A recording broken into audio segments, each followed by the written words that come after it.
2024 সালের 12 এপ্রিল রাজশাহী নগরীর বর্ণালী মোড় থেকে এক বুদ্ধি প্রতিবন্ধী তরুণীকে তুলে নিয়ে ধর্ষণ করা হয়। অভিযুক্তকে গ্রেপ্তার করা হলেও ঘটনার পর থেকে মানসিকভাবে ভেঙে পড়েছেন ভুক্তভোগী। ঘটনার বিচার নিয়ে সংশয়ে পরিবার। ভাঙচুর করে, খাইতে গেলে ছুঁড়ে ফেলে দেওয়ার, মাকে ধরে মারে, আমাকে ধরে মারে। কোনো কিছু তদন্ত করে না, কোনো কিছুও করে না, অপরাধীকে ধরাও করে না। আইন ও সালিশ কেন্দ্র এবং মহিলা আইনজীবী সমিতির তথ্য মতে জেলায় 2024 সালে অন্তত 450 নারী ও শিশু সহিংসতার শিকার হয়েছেন। ধর্ষণের শিকার হয়েছেন 28 জন। সংঘবদ্ধ ধর্ষণ 5টি ও ধর্ষণের পর হত্যা করা হয় 7 নারীকে। এমনকি নির্যাতনের শিকার হয়ে আত্মহত্যা করেছেন আরও 7 জন। এছাড়া যৌন হয়রানির শিকার হয়েছেন 54 জন এবং প্রতিবাদ করে লাঞ্ছিত হয়েছেন 32 জন। পাড়াপড়শি অন্য হলে আকলিমা, ওই আপনার দেখে আর ওকে সাক্ষী বানায়, ওই এখন আদালতে এসে বলছে আমি কিছুই দেখে।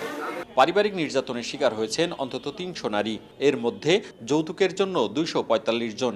পারিবারিক বিরোধে খুন হয়েছেন 14 নারী এবং আত্মহত্যা করেছেন 10 জন। নাকের উপর বক্সিং মেরে দিয়েছিল, যে বলেছি যে ওই দরজাতে লেগে আমার নাক থেকে রক্ত বেরিয়েছে। আমি যে মা, আমার সামনেও মেরেছি আর বলছি বনশৈলী এলে, ও শ্বশুর বলছে বনশৈলে আটকা।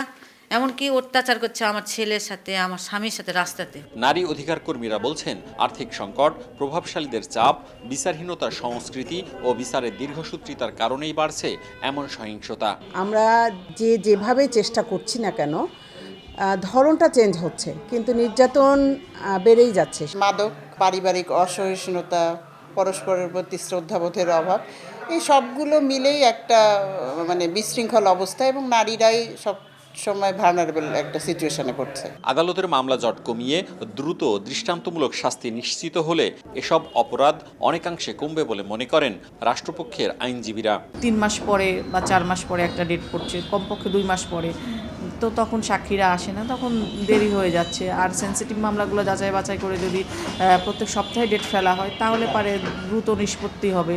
তবে পুলিশ বলছে নারী ও শিশু নির্যাতন বন্ধে কঠোর আইনি ব্যবস্থা নেওয়া হচ্ছে।